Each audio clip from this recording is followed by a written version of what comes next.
Bismillahirrahmanirrahim. Assalamualaikum warahmatullahi wabarakatuh. Alhamdulillahi rabbil alamin. Wassalatu wassalamu ala rasulillahil karim. Nabiyyina wa sayyidina Muhammadin wa ala alihi wa sahbihi ajma'in. Wa ba'd. Saudara-saudariku dimanapun Anda berada, as-saimin was-saimat yang tengah menunaikan ibadah puasa Ramadan khususnya, semoga seluruh rangkaian ibadah kita yang kita tunaikan sampai dengan detik ini berkenan diterima oleh Allah Subhanahu wa taala. Baik puasa yang kita tunaikan dari mulai fajar tiba sampai dengan maghrib datang, pun demikian dengan ibadah malam kita, solat-solat kita, tilawah Quran kita, zikir kita, dan taubat kita kepada Allah Subhanahu wa taala. Semoga penerimaan terbaik di sisi Allah Subhanahu wa taala menghadirkan beragam keistimewaan yang dijanjikan oleh Allah Subhanahu wa taala dan Rasulullah sallallahu alaihi wasallam yang mempertegas itu semua dalam hadis beliau. Teman-teman sekalian, di antara ibadah yang penting di bulan Ramadan adalah ibadah yang ditunaikan di sepanjang malam Ramadan. Sebagian orang mengira bahwa puasa itu hanya terfokus pada ibadah siang saja. Saat seorang insan beriman mampu menahan lapar, menahan haus, menahan hasrat biologisnya dari mulai terbit fajar sampai dengan terbenam matahari di waktu maghrib. Namun demikian, Nabi SAW memberikan satu informasi yang sangat penting, sangat luar biasa mengenai satu amalan di malam-malam Ramadan yang bila kita tunaikan menghadirkan keistimewaan yang bahkan keistimewaan ini disampaikan dengan diksi yang serupa oleh Nabi Sallallahu Alaihi Wasallam dengan rangkaian-rangkaian keutamaan yang mengiringi ibadah siang di bulan Ramadan. Dalam hadis riwayat Al-Bukhari, bahkan dalam selisih yang tidak banyak di penomoran hadisnya, melalui rawi atau periwayat yang sama, yaitu sahabat Abu Hurairah radhiyallahu taala anhu dari Nabi sallallahu alaihi wasallam. Kala beliau sallallahu alaihi wasallam menginformasikan tentang keutamaan Ramadan, beliau bersabda, "Man shama Ramadhana imanan wa ihtisaban, ghufira lahu ma taqaddama min dhanbi." Siapapun yang menunaikan puasa Ramadan, jadi khusus dikerjakan di bulan Ramadan. Seperti pernah saya sampaikan di pertemuan yang lalu, bukan menunjukkan puasa yang umum, Seninkah, Kamiskah, Ayyamul Bid atau selainnya, tapi memang khusus dikerjakan di waktu Ramadan. Man shama Ramadhana imanan, ia kerjakan puasa Ramadan ini dengan penuh keimanan, berwujud keikhlasan karena Allah Subhanahu wa taala. Wahtisaba, dia berharap ridha Allah, pahala dari Allah, dan mengoreksi dirinya untuk mendapatkan ampunan Allah. Ghufira lahu ma taqaddama min dhanbi, maka sepanjang bentangan dari terbit fajar sampai dengan terbenam matahari itu ada peluang bagi dirinya untuk mendapatkan ampunan dari Allah atas semua dosa-dosa yang pernah ia kerjakan. Redaksi hadis ini nyaris kita dapati kesamaan yang luar biasa, nyaris kita dapati kemiripan yang luar biasa dengan ibadah malam. Perbedaannya hanya terletak pada bentuk ibadahnya. Jika pagi itu shoma, yaitu puasa, maka malam itu qama, qiyam, penunaian salat. Hadis paginya sampai ke maghrib, dari terbit fajar sampai maghrib, man shoma Ramadhana, maka hadis tentang ibadah malam yang menunjukkan keistimewaan luar biasa itu, Nabi bersabda, man qama Ramadhana imanan wahtisaba, ghufira lahu ma taqaddama min dhanbi. Siapapun yang menunaikan ibadah qiyam khusus di malam-malam Ramadan, qama Ramadhana. Jadi qiyam ini baik itu qiyamul lail sifatnya, baik itu tahajud ataupun witir, dikerjakannya khusus di malam-malam Ramadan, bukan di luar malam Ramadan. Bukan Al-Muharram, bukan Safar sampai dengan Rajab, ya, atau bahkan Syawal, atau bahkan kemudian Dzulqa'dah, Dzulhijjah. Ini khusus sepanjang malam Ramadan saja. Man qama Ramadhana, siapapun yang mampu menghidupkan malam Ramadan dengan menunaikan qiyam. Qiyam di sini dimaksudkan salat. Karena redaksi salat di dalam Al-Quran seringkali diiringi dengan turunan kata qama. Baik itu dari qamanya ataupun aqamanya. Aqama yuqimu iqamatan. Aqimus salah. Yuqimunas salah. Aqimis salah. Bahkan sebelum salat ada iqamah.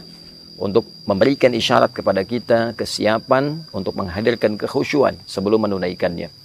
Man qama ramadhana, siapapun yang menunaikan, menghidupkan malam Ramadan, menunaikan salat dengan penuh kekhusyuan, imanan, dan dia kerjakan salat ini karena Allah. Bukan karena trennya orang bangun, dia bangun. Bukan karena trennya orang menunaikan salat ini berjamaah, dia ikut berjamaah. Bukan karena trennya menunaikan salat di masjid fulan, masjid X, masjid yang ramai, lalu dia ikut ke situ hanya untuk mengupdate statusnya. Bukan. Dia kerjakan semua ini untuk mengharapkan ridha Allah Subhanahu wa taala. Wahtisabah, dan dengan keikhlasannya ini dia berharap benar ridha Allah, pahala dari Allah, seraya dia menghidupkan nilai evaluasi bagi dirinya. Dia evaluasi dirinya, dia bermuhasabah. Ghufira lahu ma taqaddama min dhanbi. Sama persis kalimatnya. Maka ia berpeluang mendapat ampunan Allah Subhanahu wa taala dari semua dosa yang pernah ia kerjakan selama hidupnya. Jadi antara ibadah siang dengan ibadah malam, satu ada keistimewaan yang serupa, yaitu sama-sama berpeluang menghadirkan ampunan Allah Subhanahu wa taala. Serupa dengan hadirnya peluang ampunan dosa dari Allah Subhanahu wa taala. Oleh karena itu, ibadah malam ini tidak boleh disia-siakan.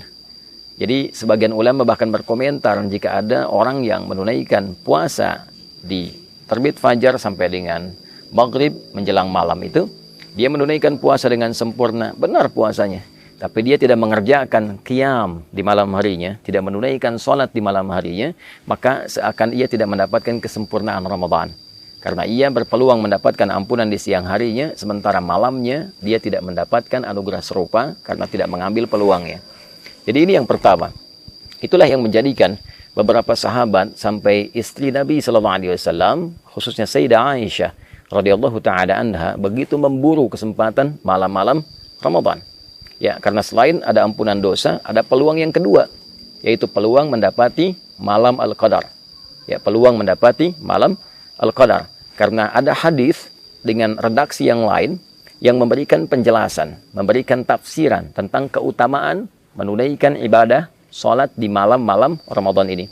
Jadi kalau hadis pertama tadi, man qama ramadhana imanan wa ihtisaba, maka hadis yang kedua, man qama lailatul qadri imanan wa ihtisaba, ghufira lahu ma taqaddama min dhanbi. Jadi antara hadis satu dengan yang lainnya saling menafsirkan. Yang pertama menunjukkan jenis ibadahnya yaitu salat di malam-malam Ramadan. Yang kedua memberikan kesan bahwa di antara malam-malam penunaian Ramadan itu akan ada peluang satu malam yang istimewa, yaitu malam Al-Qadar. Jadi orang yang mampu menghidupkan malam Ramadan dan menunaikan sholat di dalamnya, maka di antara peluang yang ia dapatkan adalah kesempatan besar mendapatkan anugerah malam Al-Qadar.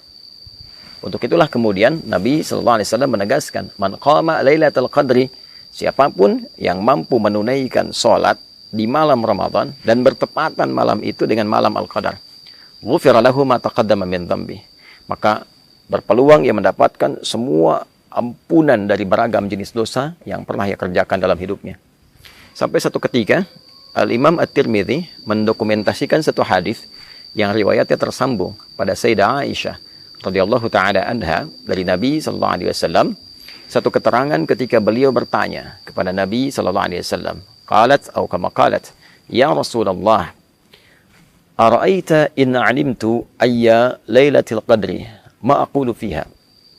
Ya Rasulullah, bagaimana pendapat Anda sekiranya saya menyadari, saya merasakan malam ini ada getaran yang berbeda, ada tanda-tanda malam Al-Qadar. Maka kalau saya sedang menghidupkan malamnya, kemudian merasakan aura itu, doa apa yang harus saya bacakan? Doa apa yang Anda bimbingkan? Maka Nabi SAW mengatakan, faquli, maka katakanlah dengan kekhusyuan, dengan penuh harap, Allahumma innaka afuun tuhibbul afwa fa'fu anni. Riwayat lain, Allahumma innaka afuwun karim tuhibbul afwa fa'fu anni. Ya Allah, sungguh Engkau Maha Pemaaf. Sungguh Engkau Maha Penghapus dari seluruh noda dan kotoran yang pernah dikerjakan oleh hamba-Mu ini. Tuhibbul afwa, dan Engkau mencintai sifat maaf. Engkau mencintai hamba-Mu yang menengadah kepadamu, memohon pemaafan dan ampunan. Fa'fu anni, maka dengan segala sifat kelembutan kemuliaan-Mu ini dalam memberikan maaf, maafkan aku. Ampuni dosaku, hilangkan dan gugurkan seluruh kesalahanku. Nah, ini keutamaan ibadah di malam-malam Ramadan. Jadi yang pertama, berpeluang menggugurkan dosa. Yang kedua, berpeluang mendapati malam Al-Qadar, dan bonusnya adalah ampunan dosa dari Allah Subhanahu wa Ta'ala. Adapun yang ketiga, ini yang paling menarik. Salat yang ditunaikan di malam Ramadan juga memberikan manfaat besar bagi kedamaian hati, ketenangan jiwa. Nah, orang-orang yang sering gelisah gitu kan, orang-orang yang diliputi oleh ketakutan berlebihan, ingin rapi, mendapatkan ketenangan jiwa, mendapatkan kedamaian. Maka di antara tips yang disampaikan melalui riwayat-riwayat yang valid kepada kita adalah penunaian sholat di malam-malam Ramadan. Jika kita menunaikan satu ibadah, dan ibadah itu berdampak pada ketenangan jiwa kita, pada roh kita, roh yang mengisi nafas kita, jiwa kita, maka ibadah itu, pekerjaan itu disebut dengan tarwihah namanya. Rawwaha yurawwihu tarwihan. Wa tarwihatan sifatnya. Sesuatu yang bila dikerjakan memberikan ketenangan kepada jiwa. Bila kita kerjakan berkali-kali, sekali, dua kali, lalu jeda sebentar, lalu sambung lagi terus 3 kali, 4 kali, ada yang 11 kali, ada yang 23 kali, ada yang lebih daripada itu. Dia jamakkan hingga mendapatkan ketenangan dan kedamaian dalam hatinya itu, maka bentuk jamaknya disebut dengan tarawih. Itulah sebabnya sholat yang ditunaikan di malam-malam Ramadan disebut dengan tarawih, untuk memberikan kesan bahwa manfaat sholat ini, ya, selain sifatnya juga ditunaikan dengan ketenangan, manfaatnya adalah memberikan dampak kepada jiwa yang lebih damai, memberikan kondisi kepada jiwa yang lebih tenang.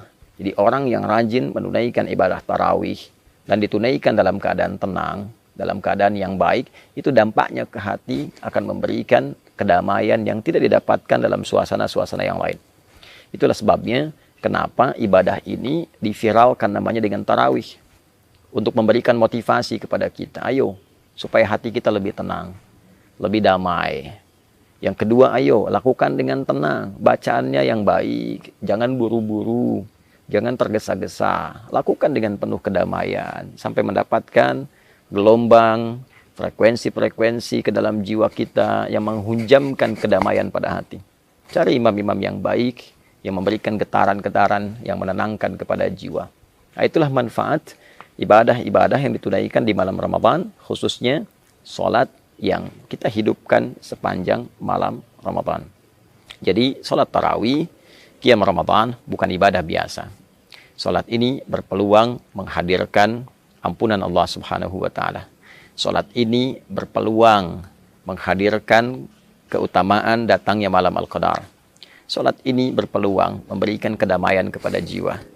Masuk ke masjid dalam keadaan yang belum tentu damai sepenuhnya, pulang dalam keadaan yang tenang. Bila pun ajal tiba, wafat dalam keadaan tenang. Ditanya malaikat dalam keadaan tenang. Kembali kepada Allah dalam keadaan tenang. Itu diantara keutamaan yang tersaji dari menu-menu ibadah Ramadan. Pilihannya kembali kepada kita. Jika Allah sudah membentangkan siang dan malam dengan beragam keistimewaan yang menghadirkan rahmatnya untuk mengembalikan kita dalam keadaan yang mulia, untuk menenangkan dan menghunjamkan kedamaian pada jiwa kita, untuk memberikan pahala yang bahkan melebihi 1000 bulan. Bila dengan itu semua belum tergerak kita untuk menyambutnya, maka dengan cara apa lagi Allah memberikan peluang kepada kita untuk mengembalikan diri kita dalam keadaan yang baik. Saudara-saudariku, kita diciptakan dalam fitrah yang baik. Kita diciptakan dalam kondisi yang mulia. Ramadan memberikan peluang kepada kita untuk mengembalikan kita dalam keadaan fitrah yang baik dan mulia itu. Mari kita menyambutnya, mari kita hidupkan, dan semoga Allah memberikan kekuatan kita untuk mengoptimalkan semua amalan dan keistimewaan yang tadi disampaikan. Allahumma taqabbal minna innaka antas sami'ul alim wa tub 'alaina innaka antat tawwabur rahim. Allahumma ij'alna min muqimis shalah wa nakhussuka ya Allah warzuqna ya arhamar rahimin bil quwwah wal hubb ya arhamar rahimin bil quwwah wal hubb at-tam li iqamati at-tarawih mukhlisina lak ad-din ya rabbal alamin.